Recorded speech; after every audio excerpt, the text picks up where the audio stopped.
Selamat pagi. Pagi-pagi. Terima kasih telah bersedia meluangkan waktu untuk wawancara ini. Kami ingin memahami lebih dalam tentang kebutuhan, tantangan, dan harapan Mhm. Anda terkait Serenite. Hasil wawancara ini akan membantu kami merancang fitur yang lebih sesuai dan meningkatkan daya saing Serenite di dunia digital Oke. marketplace. Kami akan mengajukan beberapa pertanyaan seputar penjualan Ya, online dan bagaimana Serenite dapat membantu. Jika ada hal yang ingin ditambahkan atau diklarifikasi, jangan ragu untuk menyampaikan. Baik, mari kita mulai dengan pertanyaan pertama. Mungkin bisa untuk diperkenalkan dulu nama, usia, jenis usaha, lama berbisnis, dan pengalaman menggunakan platform digital. oke ya. Perkenalkan, nama saya Yuhanto Ari Nugroho atau biasa dipanggil Ian. Saya tempat tinggal di Yogyakarta, pemilik usaha Alif Ali Letter yang bergerak di bidang jasa dan produksi produk kerajinan kulit. Saya mulai berkecimpung di kerajinan kulit ini mulai dari tahun 2014 sampai sekarang. Bisa ya produksi mulai dari dompet kulit, sepatu kulit, sama tas-tas kulit kayak gitu sih. Seperti itu. Baik, Ada terima yang kasih. bisa ditanyakan lagi? Ya. Selanjutnya, pertanyaan mengenai pengalaman dan tantangan dalam berjualan online. Untuk pertanyaan yang Hmm. pertama, bagaimana pengalaman Om Ian dalam menjual produk kerajinan tangan secara online? Kalau untuk kerajinan tangan di online ya, terutama produk kulit ya, itu kan lebih segmented ya. Karena produk kulit itu kesannya lebih eksklusif, lebih mahal, banyak tantangan juga karena persaingan di online itu kebanyakan kita impor. Impor kompetitor kita tuh impor. Jadi barang-barang impor yang bahwasanya buyer itu juga kurang edukasi antara kulit asli dengan kulit sintetis. Kadang-kadang di deskripsi platform online itu dia gimana ya menulis tentang kulit asli padahal bukan kulit asli dengan harga yang nggak masuk akal kalau diproduksi kita.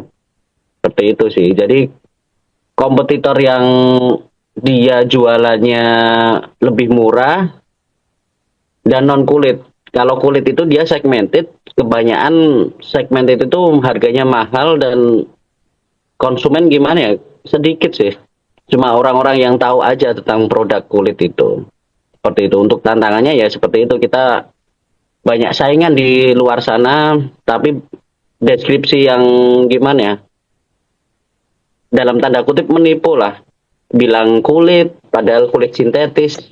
Ada yang disebut PU letter, cuma ada embel-embelnya letter. Buyer itu, konsumen itu taunya, wah kulit ini. Padahal PU letter itu kayak vinil, kayak sintetis, seperti itu. Jadi kurangnya edukasi itu juga sih yang bikin ya tantangan ini kita harus bisa ngedukasi konsumen yang mana yang benar kulit yang benar bahan seperti apa. Seperti itu sih. Baik, untuk Nah, pertanyaan selanjutnya, bagaimana hmm, cara Om Ian saat ini dalam menjangkau pelanggan baru? kalau untuk pelanggan baru ya, tetap media sosial itu penting banget. Karena mungkin 10 tahun yang lalu, bisa kurang lebih 10-15 tahun yang lalu kita mulut ke mulut. Dan itu banyak makan waktu juga karena ngapa? Kita harus ketemu orang, kita harus ngobrol sama orang, kita harus cari lingkungan yang baru untuk kenalin produk kita.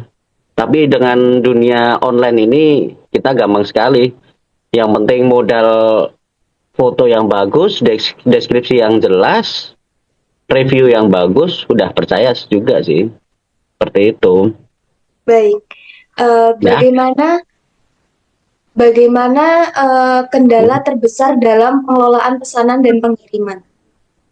kalau untuk kendalanya itu mungkin diproduksi karena kerajinan kulit kita itu handmade ya Mbak. Jadi bukan masal kayak pabrik konvensional seperti itu.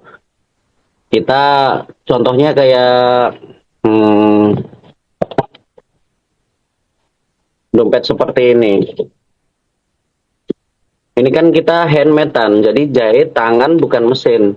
Ya, Kalau seumpama jahit mesin, mungkin sehari bisa sampai kota 100 sampai 200 pieces bisa jadi. Tapi kalau dengan handmade seperti ini, mungkin sehari jadi cuma 6 sampai 10 pieces. ya. Jadi kendalanya mungkin di kerajinan itu di produksi sih, produksi massalnya. Seperti itu. Baik. Apakah Anda merasa platform e-commerce yang ada saat ini cukup membantu usaha Om Ian dan mengapa? Ya cukup. Contohnya kayak pengalaman kemarin saya masuk ke Instagram, jadi saya nggak cuma kulit juga ya. Saya bikin box seperti ini, itu di platform Instagram. Saya coba itu verifikasi centang biru itu bayar berapa ya? Sekitar 100 ribuan itu dapat bayar 3 bayar baru. Jadi sangat membantu juga Baik, dalam pengembangan pemasaran. Baik, selanjutnya adalah pertanyaan mengenai kebutuhan dalam platform digital. Untuk pertanyaan yang pertama, fitur apa yang paling penting bagi Om Ian dalam sebuah platform penjualan online? Untuk penjualan online, fitur yang paling penting itu ya contohnya eh, balas konsumen sih. Jadi ada fitur balas konsumen otomatis gitu. Itu karena kemarin kendala kayak Instagram itu juga belum ada ya. Instagram, TikTok kayak Good AI kayak gitu belum ada di situ. Jadi kalau seumpama konsumen ada yang chat agak slow respon juga kalau nggak apa ya nggak standby online, dan pertanyaan yang umum itu juga kadang-kadang kita males juga. Kadang-kadang, Mas ini kulit apa ya? Harus dijawab kulit sapi, padahal kalau umpamanya ada fitur otomatis balas, udah bisa enak. Seperti itu sih. Jadi AI juga sih kedepannya yang bisa bantu. Ada Baik, fitur seperti itu balas chat kayak gitu. baik. Ada Apakah Om lagi? Ian lebih menyukai platform yang fokus pada komunitas kecil atau marketplace besar? Kalau saya dua-duanya sih masuk. Komunitas kecil itu bisa kita B2B, komunitas besar itu bisa kita ke B2C. Jadi ada kelebihan kekurangannya masing-masing.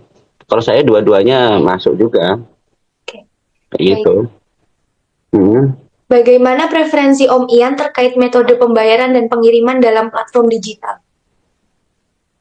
Metodenya gimana pertanyaannya?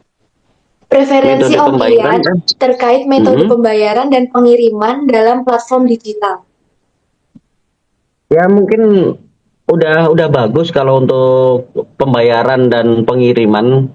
Untuk saat ini platform-platform digital kayak Shopee, e-commerce Shopee-nan itu juga udah enak. Jadi nggak ada kendala kalau di situ sih. Baik. Seperti itu. Untuk pertanyaan selanjutnya, apakah Om Ian Hmm, membutuhkan fitur khusus seperti analisis penjualan atau rekomendasi harga? Itu penting untuk analisis produk itu. Jadi kita tahu database konsumen apa yang sering dibeli, itu juga bisa kita analisis, bisa ngembangin usaha juga sih. Seperti itu. Baik, untuk selanjutnya adalah pertanyaan mengenai manajemen operasional. Hmm. Bagaimana Om Ian mengelola stok dan barang saat ini?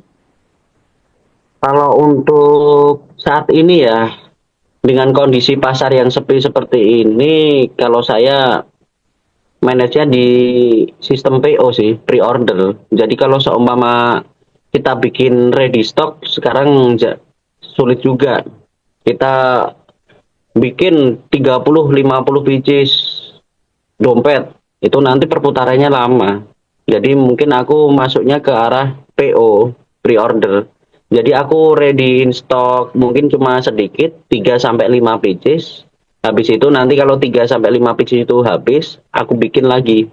Jadi sistemnya PO bukan ready stock. Untuk saat ini ya, karena pasar baru selesai juga. Seperti itu. Baik, Apakah Om Ian tertarik menggunakan sistem manajemen stok otomatis?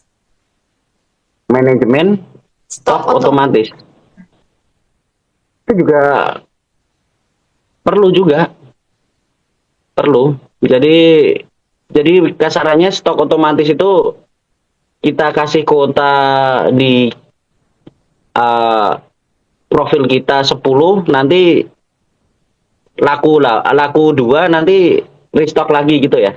Iya, benar. Itu juga perlu itu. Baik. Untuk pertanyaan selanjutnya, apakah Hmm. Om Ian terbantu jika ada fitur analisis penjualan berbasis data? Apa pertanyaannya gimana? Maaf, nggak Apakah, jelas. oke, Mm-mm. apakah Om Ian terbantu jika ada fitur analisis penjualan berbasis data? Sangat terbantu. Baik. Itu yang tadi saya bilang, kita tahu analisis data apa konsumen yang baru banyak PO-nya, jadi kita bisa ngembangin, kita bisa riset juga dari analisis seperti itu. Baik, Mm-mm. untuk pertanyaan selanjutnya adalah mengenai kebutuhan dan harapan terhadap Serenite. Yang pertama, apa yang Om Ian harapkan dari platform Serenite dalam membantu bisnis Om Ian? Gimana gimana? Maaf. Apa yang, maaf, apa yang Maaf, Om Mas. Ian, apa yang Om Ian harapkan dari platform Mm. Serenite dalam membantu bisnis Om Ian? Oke. Kalau untuk harapan saya ya ke depannya itu tadi tambahan fitur, kemudian lebih ke arah validasi apa ya, verifikasi akun juga sih. Jadi nggak banyak akun yang gimana ya,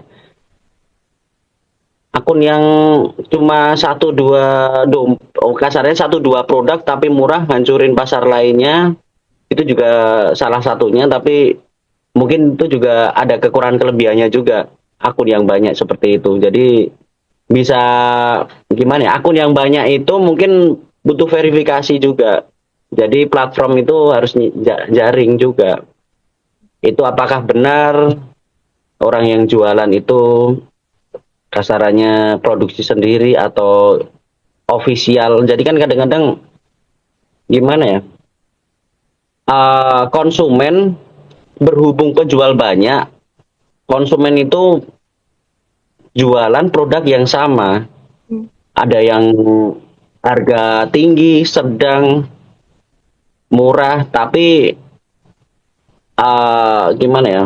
Aku bilangnya, itu bisa dikategorikan dikecilin. Jadi satu produk itu harganya stabil. Itu aja. Jadi kadang-kadang ada dompet yang harga 10.000, ada juga yang 20.000, ada juga yang 50.000. Tapi kalau konsumen dia nggak buru-buru, apa dia buru-buru, mesti kalau kepencet 50.000, aduh 50.000 dia beli, ternyata kok barangnya sama ya 10.000. Hmm. Aduh aku rugi nih gini-gini. Nah itulah. Jadi butuh filter juga sih untuk harga, sama barang yang sama itu mending disamain seperti itu. Baik. Mm-mm. Bagaimana Anda ingin produk Anda ditampilkan agar menarik minat pembeli? Kalau saya sekarang untuk saat ini, foto yang bagus, pencitraan produk branded. Jadi branded itu butuh pencitraan juga, foto, endorse, itu Baik. di situ untuk bantu kepercayaan konsumen juga. Seberapa penting aspek yang personalisasi dalam toko online bagi Anda? Aspek personalisasi dalam toko online. Ya. Hmm, personalisasi, maksudnya gimana pertanyaannya? Mungkin maksudnya seperti aspek yang menurut Om Ian itu penting di dalam toko online, begitu. Toko online yang penting ya, itu satu, kita bisa lebih cepat ngenalin produk, kita punya pasar yang lebih luas, kita bisa lihat kompetitor juga, dan paling enak juga fitur kirim-kirim itu, semakin mudah kita juga kirim kan, kadang-kadang di pick up atau gimana. Seperti itu. Baik, untuk pertanyaan yang terakhir adalah Hmm. apa kendala utama yang Om Ian rasakan ketika menggunakan platform digital lainnya yang diharapkan bisa diatasi oleh Serenite? Platform digital lainnya ya, yaitu tadi contohnya seperti ada fitur chat balas otomatis, ada fitur lebih tertata juga per kategori. Jadi kesannya kayak tadi aku bilang, kadang-kadang kategori produk kulit yang asli dicampur sama sintetis. Jadi orang tuh ambigu. Wah ini mahal banget. Wah ini kok murah ya. Lama-lama dibandingin, wah mending yang murah aja. Ini juga kulit padahal bukan kulit seperti itu. Jadi per kategori aja. Contohnya kayak e-commerce itu kita contoh kayak Shopee aja kita keyword dompet kulit itu ada yang harga 20, 50, 80, 300, 1 juta, 2 juta. Itu kan kalau kurang konsumen kurang edukasi kan jadinya ini 50.000 dapat kulit ini udah padahal bukan bahan kulit itu loh maksudku. Jadi di gimana ya? Dikategorikan yang lebih spesifik lagi sih. Kalau emang bahan kulit, aku yang di bidang kulit ya. Permasalahannya ya di situ. Kalau emang dia bahan kulit ya oke, dikategorikan bahan kulit asli. Kalau dia sintetis ya sintetis seperti itu. Jadi nggak dicampur seperti itu.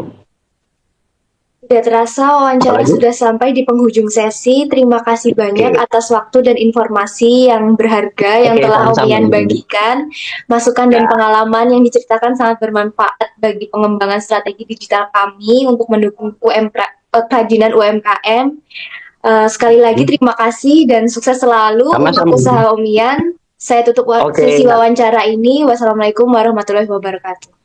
Waalaikumsalam warahmatullahi wabarakatuh. Terima kasih juga dari kita. Semoga lancar Baik, terima acaranya, usahanya juga. Ya, amin. Kegiatannya juga ya. Oke, terima kasih. Ya, Di monggo. Ya.